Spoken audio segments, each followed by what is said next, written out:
तो क्वेश्चन अपने पास है solid sphere is rolling without slipping in figure. तो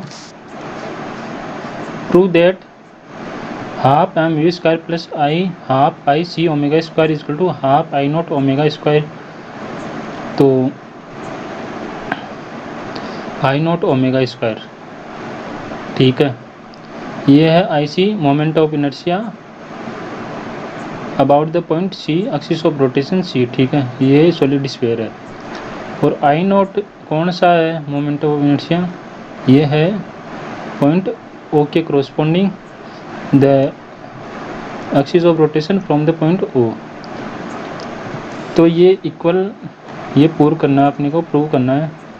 तो ये कैसे होगा, देखो हाफ आर्म, इसकी लीनियर वेलोसिटी क्या है, v equal to omega R हो जाएगी, क्योंकि रोलिंग विदाउट स्लिपिंग है तो v equal to omega R होगी। जो यहाँ पे पॉइंट होगा इसके कॉन्टेक्ट में वो रेस्ट पर होगा, और इसकी वेलोसिटी होगी, जो ट्रांसलेशनल वेलोसिटी है वो v इक्वल टू वी होगी, और जो रोटेशन के कारण पीछे की तरफ ओमेगा आर होगी, ठीक है। तो यहाँ पे रोलिंग विदाउट स्लिपिंग है तो इसका मतलब कि इस जो सरफेस है और जो सॉलिड स्फीयर है उनके बीच में जो कांटेक्ट पॉइंट होगा उसकी रिलेटिव वेलोसिटी और जो सरफेस है उसकी दोनों के जो कांटेक्ट है उस पॉइंट की रिलेटिव वेलोसिटी 0 होगी, ठीक है। तो वहाँ से ये कंडीशन आई v equal to omega R. और इसको हम यहाँ पे ट्रांसलेशनल प्लस रोटेशनल दोनों मोशन हो रहा है, तो इसकी काइनेटिक एनर्जी क्या हो जाएगी, ट्रांसलेशनल काइनेटिक एनर्जी KT वो हो जाएगी हाफ एम वी स्क्वायर, और रोटेशनल काइनेटिक एनर्जी क्या हो जाएगी KR is half I C omega square. I C is the moment of inertia about the axis of rotation passing through the centre of mass, ठीक है। और जो total mechanical energy होगी वो half M V square plus half I omega square, ठीक है, ये होगी। अब ये क्या चीज़ है, आई नोट है जो पॉइंट यहाँ पे ये ओ से जो एक्सिस ऑफ रोटेशन है, क्योंकि इसको जब ट्रांसलेशनल प्लस रोटेशनल मोशन को हम प्योर रोटेशनल में चेंज कर सकते हैं।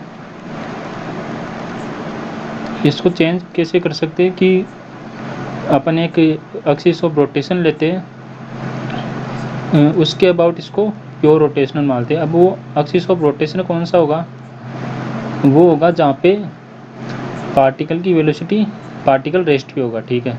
क्योंकि एक्सिस ऑफ रोटेशन पे जो भी पार्टिकल लाई करता है वो रेस्ट में रहता है।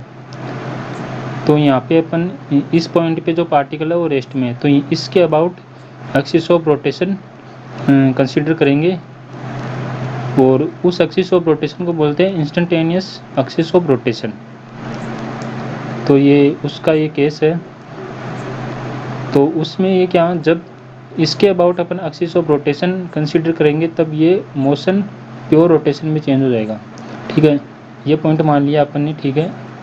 वो पॉइंट अपने मान लिया एक्सिस ऑफ रोटेशन, ठीक है, कि इसके अबाउट ये रोटेट कर रहा है। तो अब अपने को ट्रांसलेशनल मोशन कंसीडर करने की कोई नीड नहीं है, केवल इस एक्सिस ऑफ रोटेशन से किसी भी पार्टिकल की वेलोसिटी निकालेंगे तब वो सेम आएगी, अगर ये दोनों को कंसीडर करें या इस सिंगल को कंसीडर करें।